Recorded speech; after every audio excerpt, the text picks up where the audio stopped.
Hi everybody, welcome back to Mando Lessons. My name's Baron Collins Hill. In this week's lesson, we have a simple to complex lesson for the tune Seneca Square Dance, also known as Waiting for the Federals. This is a great classic old-time tune. I've taught it in a lesson previously where I teach it by ear, and there's also tablature, play-along track, standard notation, all that sort of stuff at mandolessons.com, so check that out if you haven't already. It's all free. And you gotta know the tune before you can spice it up, because that's what we're gonna do today. I'm gonna show you how to add some double stops and other little ornaments into the tune to just, add a little sauce to it here. Without further ado, let's get into it. This tune does come with a little bit of a caveat, which is in order to play double stops, you need to have an understanding of what the chords are, and this tune is one that people play a lot of different versions of chords. So you might hear an E minor in it. You might just go right to C. So, for example, in the A part, G, G, G, G. Some people will go C, C, C, C, and that's what I have written out in my version of the tune. But you'll often commonly hear G, E minor, then C, which is nice to add that little E minor in there. People will often do that in the B part as well, and I've written out an E minor in the B part. So ultimately, when it comes to learning this tune and playing it with other people, you're going to have to use your ears or ask someone, hey, what's the chord progression for this? So you know you're in line and can add double stops and other ornaments accordingly.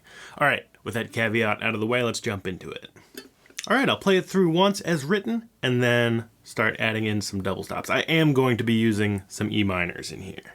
1, 2, just the melody.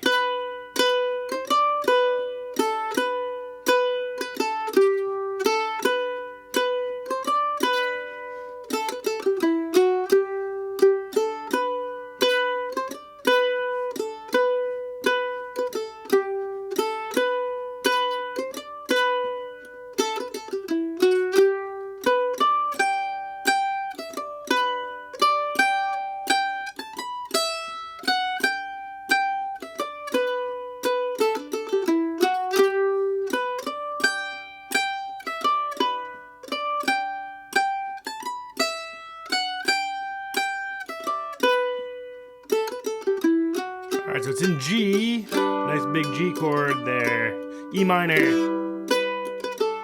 G, D, G. So I'm hitting those open strings, G and D, underneath my melody. One more, sorry I lost count. You can throw in a little C chord there.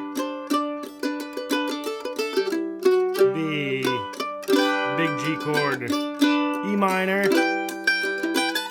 C, G.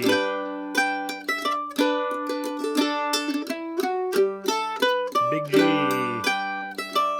E minor, C, G,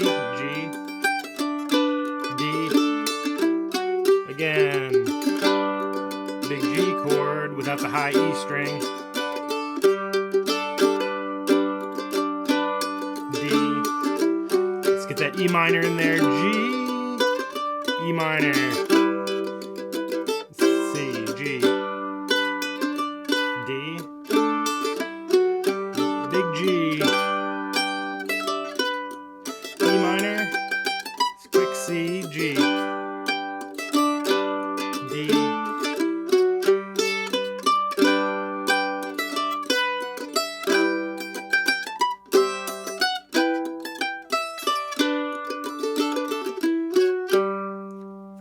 So I'm going to break that down a little bit more because there's a lot of chords flowing around and it's easier to break them down if I stop playing.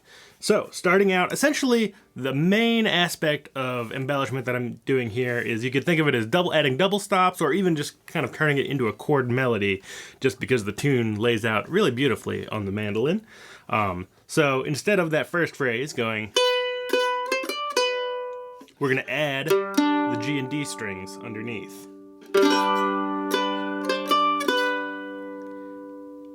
And then, well, I guess whether you have an E minor or a C at this next moment, we're gonna play an E minor chord, open 2-2, and there's no E string yet in this tune. I think we don't play that until we get to we don't play the E string until we get to the B part.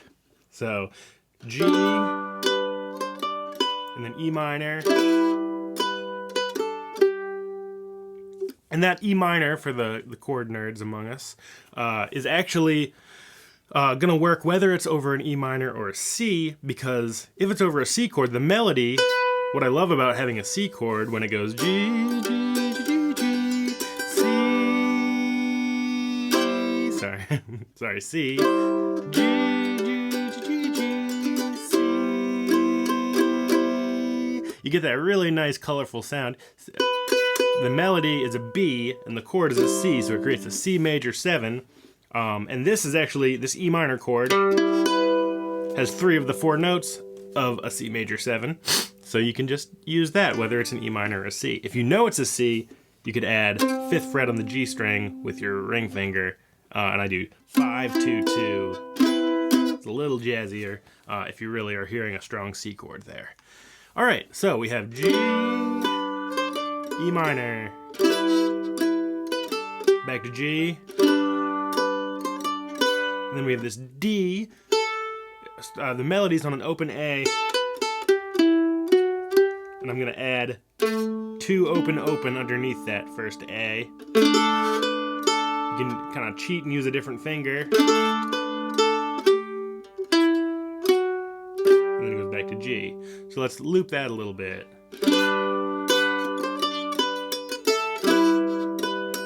Back to G, D. You may have to leave some notes out, and that's okay to get these chords.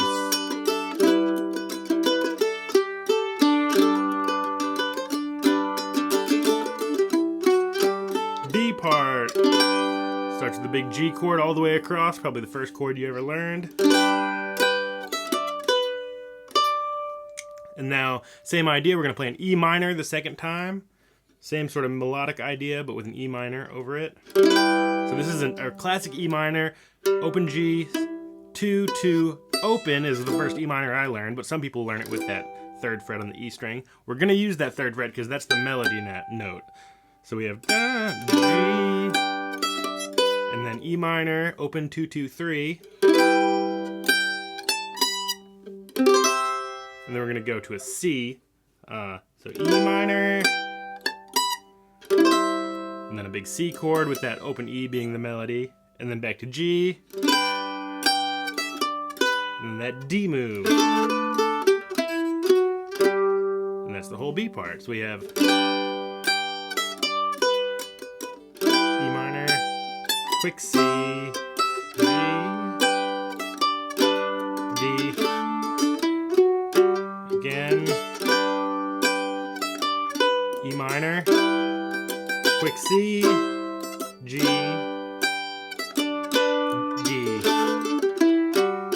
back to G.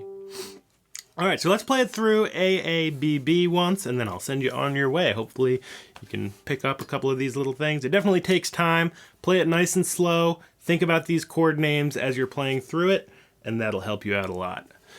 1, 2, here we go. G,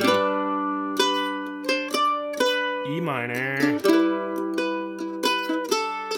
and G, D, G,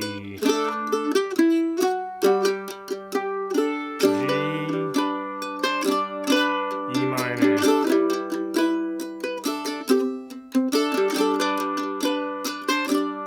D, B is G, E minor with the high G, quick C, G,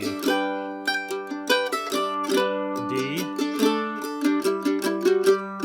G, E minor, G, D. And beyond that, I would say, work on once you get that under your fingers, work on getting your right hand, get a little of that wooga chucka.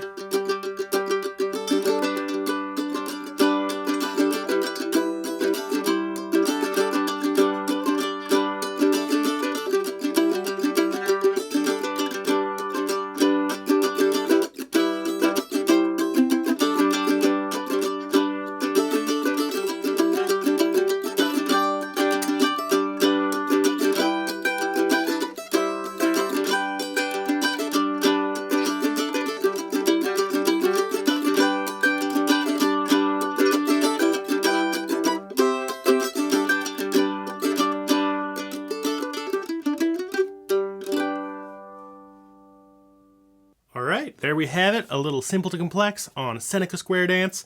Subscribe if you haven't already, because next week we have a chord lesson on Seneca square dance where we're going to go over the chord structure, which we did a little bit in this because it's so kind of simple to complex style where we're adding all those double stops. You kind of need to know the chords on this one.